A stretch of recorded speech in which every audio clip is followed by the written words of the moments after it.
ಇದೆ ನೋಡಿರಿ ಎಂಬುದಾಗಿ ಪರಲೋಕದಿಂದ ಒಬ್ಬ ದೂತನನ್ನ ದೇವರು ಕಳಿಸಿರ್ತಾನೆ. ಆ ದೂತನ ಬಂದು ವಯಸ್ಸಿನ ಸಮಾಧಿಗೆ ಒಂದು ದೊಡ್ಡ ಕರಡುಗಳಲ್ಲಿ ಬಿಟ್ಟಿರ್ತಾರೆ. ಅದನ್ನ ತಳ್ಳಬೇಕಾದ್ರೆ ಮನುಷ್ಯರಲ್ಲೇ ಒಂದು 4-5 ಜನ ಸೇರಿ ತಳ್ಳಿದ್ರೆ ಮಾತ್ರ ಅದು ಸ್ವಲ್ಪ ಮುಂದಕ್ಕೆ ಹೋಗುತ್ತೆ.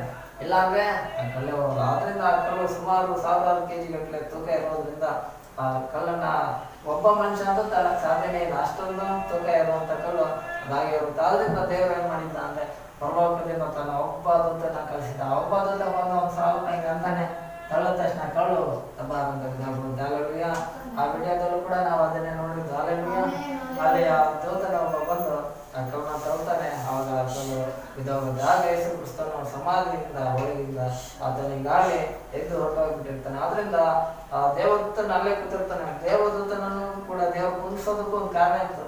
ಯಾಕೆ ಏನ್ ಕಾರಣ ಅಂದ್ರೆ 16ನೇ ಅಧ್ಯಾಯ 1ನೇ ವಾಕ್ಯದಲ್ಲಿ ನಾವು ನೋಡಿದ್ವಿ. ಅಲ್ಲಿ ಮಕ್ಕಳಾದ ಮರಿಯಳು ಮತ್ತು ಯಾಕೋಬನ ತಾಯಿಯ ಮರಿಯಳು ಮತ್ತು ಸೊಲೋಮೆ ಈ ಮೂವರು ಆ ಸಮಾಜ ಹತ್ರ ಬರ್ತಾ ಇರ್ತಾರೆ. ಆದ್ರೆ ಇವ್ರಿಗೆ ಉತ್ತರ ಕೊಡೋದಕ್ಕೆ ಯಾರಾದ್ರೂ ಒಬ್ರು ಇದ್ರೆ ಅವ್ರಿಗೆ ಉತ್ತರ ಸಿಗುತ್ತೆ. ಯಾರು ಕೂಡ ಸಮಾಜ ಹತ್ರ ಇಲ್ಲ ಅಂದ್ರೆ ಉತ್ತರ ಸಿಗಲ್ಲ. ಯಾರು ಅಲ್ಲಿ ಉತ್ತರ ಕೊಡ್ಬೇಕಂದ್ರೆ ಯೇಸು ಉತ್ತರ ಕೊಡ್ಬೇಕಾಗಿತ್ತು. ಆದ್ರೆ ಯೇಸು ಅಲ್ಲಿಲ್ಲ. ಈಗಾಗಲೇ ಆತನ ಏನಾಗಿದ್ದಾನೆ, ಎದ್ದು ಹೊರಟೋಗ್ಬಿಟ್ಟಿದ್ದಾನೆ. ಆದ್ರಿಂದ ದೇವ್ರ ಏನ್ ಮಾಡ್ತಾನೆ ಅಂದ್ರೆ ಒಬ್ಬ ದೂತ ನೀನ್ ಅಲ್ಲಿರಪ್ಪ, ಇವ್ರು 3 ಸ್ತ್ರೀಯರಲ್ಲಿ ಬರ್ತಾರೆ. ಆಗ ಇವ್ರೇನೇ ಪ್ರಶ್ನೆ ಕೇಳೋ ಅದಕ್ಕೆ ನೀನೇ ಉತ್ತರ ಕೊಡಿ ಅಂತ ಹೇಳಿ ದೇವರು ಒಬ್ಬ ದೇವದೂತನ ಅಲ್ಲಿ ಇಟ್ಟಿರ್ತಾನೆ. ಅಲ್ಲಲ್ವಿಯ. ಆಗ ಈ ಯಾಕೋಬನ ತಾಯಿ ಮತ್ತು ಮರಿಯಳು ಮತ್ತೆ ಸೊಲೋಮೆ ಇವ್ರು ಮೂವರು ಅಲ್ಲಿ ಬಂದಾಗ ಅಲ್ಲಿ ಆ ಮೂವರಿಗೆ ಉತ್ತರವನ್ನು ಕೊಡುವುದಕ್ಕಾಗಿ ದೇವರು ಒಬ್ಬ ದೂತನನ್ನ ಇಟ್ಟಿದ್ದಾನೆ. ಅಲ್ಲಲ್ವಿಯ.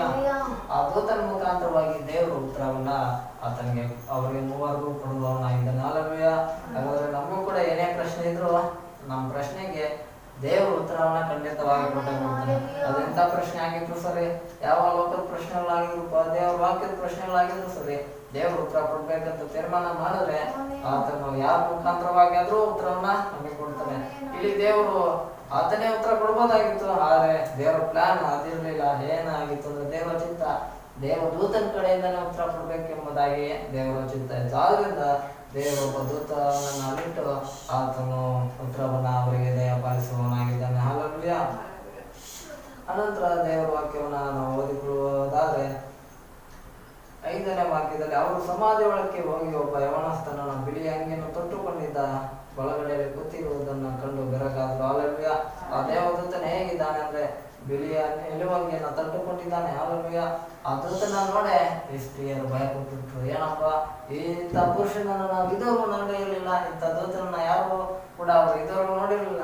ಆ ದೂತನನ್ನ ನೋಡಿ ಅವರು ಬೆರಗಾಗ್ಬಿಟ್ಟಿದ್ದಾರೆ. ಅವರು ಫುಲ್ ಭಯ ಬಂದ್ಬಿಟ್ಟಿದೆ. ಅಯ್ಯೋ ಈತನ ಯಾರಾಗಿರ್ಬೋದು, ನಮ್ಮನ್ನೇನೋ ಹೊಡೆದು ಸಾಯಿಸ್ಬಿಡ್ತಾನೇನೋ ಅನ್ನೋ ಅಷ್ಟು ರೀತಿಯಲ್ಲಿ ಅವ್ರು ಭಯ ಪಡ್ಕೊಂಡ್ಬಿಟ್ಟಿದ್ದಾರೆ. ಆದ್ರಿಂದ ಆ ದೂತನ ಅವ್ರಿಗೆ ಹೇಳ್ತಾನೆ, ಭಯ ಪಡ್ಬೇಡ್ರಿ, ನೀವು ಶಿಲುಬೆಗೆ ಹಾಕಿ ಬೇಸರಿಸ್ತಾನು, ಆತನೇ ಈಗಾಗಲೇ ಇಲ್ಲಿಂದ ಎದ್ದು ಹೊರಟೋಗಿದ್ದಾನೆ ಎಂಬುದಾಗಿ ಹೇಳಿ ದೇವರು ಅವರ ಮುಖಾಂತರವಾಗಿ ಉತ್ತರವನ್ನ ಕೊಡುವವನಾಗಿದ್ದಾನೆ. ಹಲ್ಲೆಲೂಯ.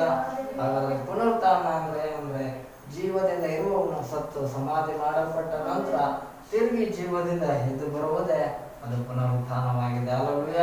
ಯಾಕಂದ್ರೆ ಈ ಲೋಕದಲ್ಲಿ ಅನೇಕ ನಮ್ಮ ದೇಶಕ್ಕೆ ಸ್ವಾತಂತ್ರ್ಯ ಕೊಡೋದಕ್ಕೆ ಅನೇಕ ವ್ಯಕ್ತಿಗಳು ಪ್ರಾಣವನ್ನೇ ಬಿಡ್ಬಿಡ್ತಾರೆ. ಮಹಾತ್ಮರಿಂದ ಕರೆಸಲ್ಪಡ್ತಾರೆ.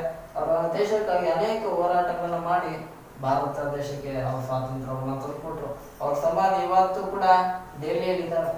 ಇವತ್ತು ಏನೇ ಆಗಸ್ಟ್ 15 ಬಂದ್ರು ಕೂಡ, ಗಣರಾಜ್ಯೋತ್ಸವ ಬಂದ್ರು ಕೂಡ ಎಲ್ಲ ಸ್ವಾತಂತ್ರ್ಯ ದಿನಗಳಲ್ಲಿ ಅವ್ರ ಸಮಾಧಿಗಳಿಗೆ ಹೋಗ್ತಾರೆ, ಹೂವ ಎಲ್ಲ ಹಾಕ್ತಾರೆ. ಯಾಕಂದ್ರೆ ಅಲ್ಲಿ ಯಾರಿದ್ದಾರೆ, ಅವ್ರನ್ನ ಅಲ್ಲೇ ಇದೆ ಅಂತ ಹೇಳಿ ಅವ್ರ ನಂಬಿಕೆ ಅದೇ, ಅವ್ರು ಅಲ್ಲಿ ಇದ್ದಾರೆ ಅಂತ ಹೇಳಿ ಅವ್ರನ್ನ ಪೂಜೆ ಮಾಡಿ ಅವ್ರನ್ನ ಆ ರೀತಿಯಲ್ಲಿ ಗೌರವ ಮಾಡ್ತಾರೆ. ಯಾಕಂದ್ರೆ ಅವ್ರ ಸಮಾಧಿ ಅಲ್ಲೇ ಇದೆ ಶಾಶ್ವತವಾಗಿ. ಇನ್ನು ಅವ್ರ ಸಮಾಧಿಯಿಂದ ಎದ್ದು ಬರಲ್ಲ.